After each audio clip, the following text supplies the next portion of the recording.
মৎস্য SC welfare এবং প্রাণী সম্পদ বিকাশ দপ্তরের উদ্যোগে পশ্চিম জেলা শাসকের অফিসে বৃহস্পতিবার এক পর্যালোচনা বৈঠক অনুষ্ঠিত হয়। গত অর্থ বছরে এই তিন দপ্তরের উন্নয়নে যে বাজেট রাখা হয়েছিল তাতে পশ্চিম জেলায় কতটুকু কাজ হয়েছে তা নিয়ে মন্ত্রী সুধাংশু দাসের উপস্থিতিতে বৈঠকে বিশদে আলোচনা হয়। অন্যান্যদের মধ্যে উপস্থিত ছিলেন পশ্চিম জেলার জেলাশাসক ডক্টর বিশাল কুমার, বিধায়ক, ডেপুটি মেয়র, পঞ্চায়েত ও অন্যান্য আধিকারিকরা। সাংবাদিকদের মন্ত্রী সুধাংশু দাস জানান, এটা আমাদের রুটিন বৈঠক। এই বৈঠকের উদ্দেশ্য হল 2024-25 অর্থ বছরে এই দপ্তরগুলোর জন্য যে বাজেট রাখা হয়েছিল এবং যে টার্গেট রাখা হয়েছিল তাতে কতটা সাফল্য অর্জন হয়েছে এবং কোথায় ঘাটতি রয়েছে তা খুঁজে বের করা।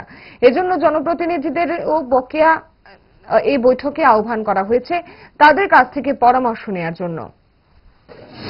জেলার আমার অধীন থাকা তিন দপ্তর ফিশারি, এআরডিডি এবং এসসি ওয়েলফেয়ার ডিপার্টমেন্টে ডিস্ট্রিক্ট লেভেল রিভিউ মিটিং হবে।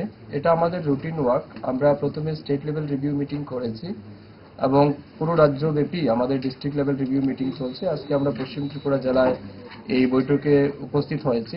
এই বৈঠকের মূল উদ্দেশ্য হচ্ছে আমাদের তিন দপ্তর, বিশেষ করে 2024 এবং 25 অর্থ বছরে আমরা যে বাজেট রেখেছিলাম, যে সমস্ত টার্গেট রেখেছিলাম তার কতটা অ্যাচিভ আমরা করতে পেরেছি, কোন জায়গাতে আমাদের ঘাটতি আছে, এই সমস্ত বিষয়ের উপর আলোচনা হবে।